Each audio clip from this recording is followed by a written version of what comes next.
We are lucky enough to grab a couple minutes with Paul Carcantara from ESPN. He covers lacrosse, and of course, we're excited to talk to Paul because our very own Albany Great Danes are going to play the Syracuse Orange this Sunday. Paul, let's start with the seeding. Do you believe both these teams have been underseeded in the tournament? Yes, and sort of yes. And the reason I say that is Syracuse being an 8 seed just didn't add up for me based on the fact that they won the ACC, which is the toughest conference in college lacrosse. A lot of people like to equate it to SEC football. So they win the ACC tournament in Georgia over a week ago.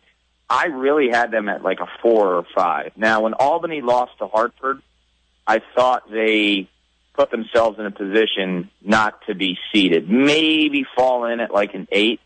But the reason I said sort of yes is because once the NCAA seeds the first 8, the rest are just matchup oriented, and it could be geography, it could be a lot of factors. They don't like to do rematches from conference teams, even though Syracuse and Albany played each other early in the year. They're not in the same conference, so they try to stay away from those things. There's money, there's a lot of different variables. So to put Albany, that was 4 in the nation before they lost to Hartford, unseeded, and then the matchup is Syracuse, that's why I said sort of yes, because they didn't deserve that kind of a first-round matchup. They might have deserved to be bounced from the top 8, but not to play the 8th-seeded Syracuse, who shouldn't have been 8th-seeded, if that makes any sense. Yeah, it does. And, Paul, let's go back to that point you bring up about how the NCAA, after the top 8 seeds, kind of fits it by location. Why is that? Because that's not a tournament. If you're looking for the best 16 teams and more than that in that round and playing games and this and that, you want to have it be an even playing field. That, to me, that doesn't make sense. Is it financial? Is it travel? Why is the NCAA still under that thought process? It's money. It's totally money. And it comes down to the institutions not traveling and getting on planes. There's a designated amount of flights that they can take. It's either 2 or 3 that they use in these first rounds. So they do everything they can not to put the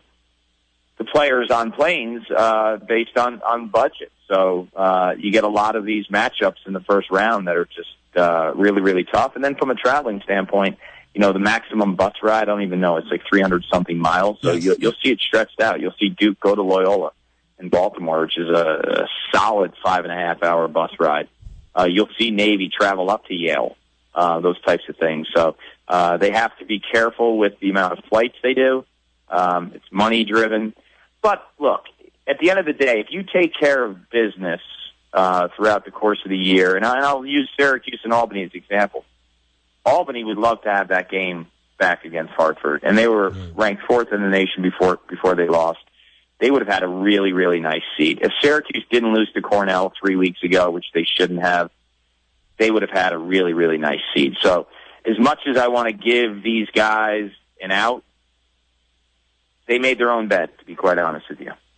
Paul Carcantara, he's from ESPN. He covers lacrosse, and he's joining us right here on 104.5 The Team. Levack and Wolf, producer God's in for Wolf. Paul, Albany's Blaze Reardon, is this the kind of goalie? Can the big man kind of just guide this team to the Final Four? Yes. He's an awesome stopper. He ignites the offense because where a lot of goalies will just make the save, he's capable of triggering transition, getting the ball up, whether he's running it himself like he did against Cornell in the first round last year. It's a goal of the season when he went end-to-end. But he's a magnificent passer, too. He actually plays offense in the summer in box lacrosse, so his stick skills are next level. He's making all of the tough stops. He makes every save he should, and then he steals some. I think he's in consideration for National Goalie of the Year along with just a couple of other guys.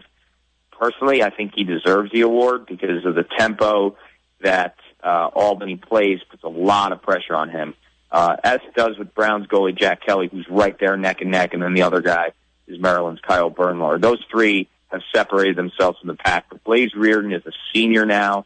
He's started since his freshman year. He's so battle-tested. He's played in huge games in the NCAA before, and he's delivered in the big moments. So I think he's the type of athlete that is just prime for this moment. And he stepped up in the past. I think he will now, too. And he's playing his best, but he also has his best defense in front of him that he's had in 4 years, too. They're without a doubt playing better defense at Albany than they did his prior 3 years. Paul, you've played in the NCAA tournament before. You've won a national championship before. And in this game, Syracuse, your alma mater, is the favorite. When you're in a situation like that, let's say Albany gets down to a 2-0, 3-0 lead, is that pressure even more on the favorite? Do they start stressing? What can happen if Albany gets down to an early lead in this game? Well, the good thing for Syracuse is they have a big-time advantage at the face-off X with Ben Williams, and he's been a nightmare for Albany over the years. He's really been able to control tempo. So that, if Albany goes up, Syracuse can kind of get into a rhythm and play make it, take it, in terms of scoring a goal, and then Ben Williams winning the draw right away and giving it back to the up. The thing I will say is being a favorite, I'll just kind of go back to my playing days. I remember my senior year against Loyola in the national quarterfinals. We were losing. We were the favorite. It was a 15-plus year run of going to Final Fours, and you play lacrosse at Syracuse. When things aren't going well in the NCAA tournament, you tend to think a little bit more because of all the past success and the runs that the teams before you have gone on. So I do think it's critical for Cuse to show up early. And the reason being, too, is they've been a little bit Jekyll and Hyde. We've seen a really good Syracuse in moments against, like, Duke and North Carolina in the ACC tournament a week and a half ago. We've seen a Syracuse that you scratch your head and say, can they win a national title? If you watch the Cornell game, you'd say no way. If you watch the Notre Dame game, you'd say no way. So this is a team, when they come out and they play really well in the first half as of late, they tend to roll a little bit. Paul Carcantara from ESPN joining us right here on 104.5 The Team, breaking down Albany versus Syracuse.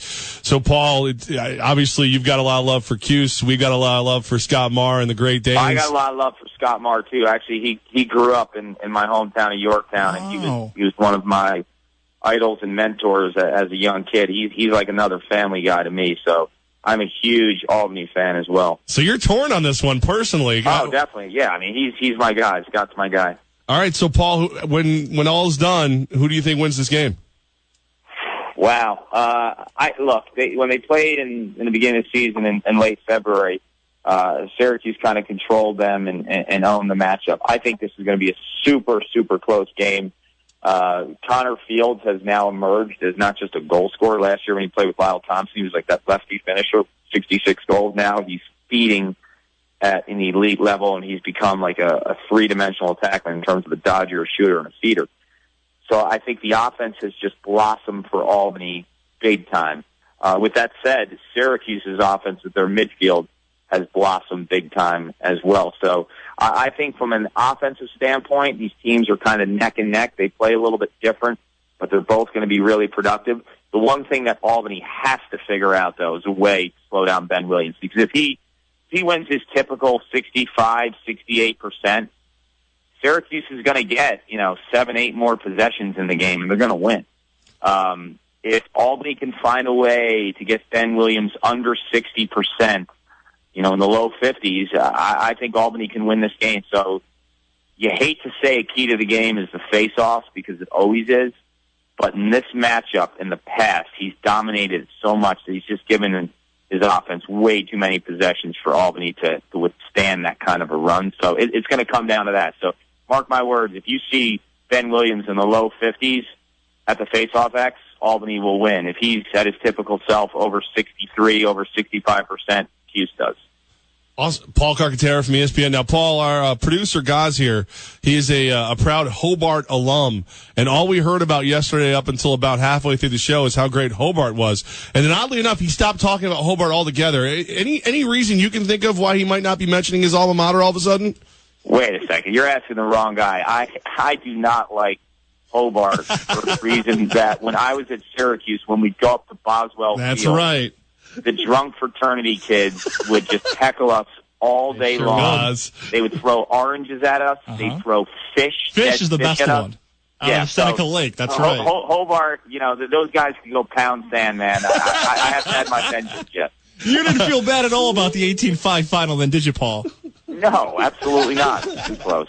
Well, Paul, the plus side is every time you join the show, you can mock Hobart, and we'll join in with you. Yeah, to hurt Gaz. Good. Deal.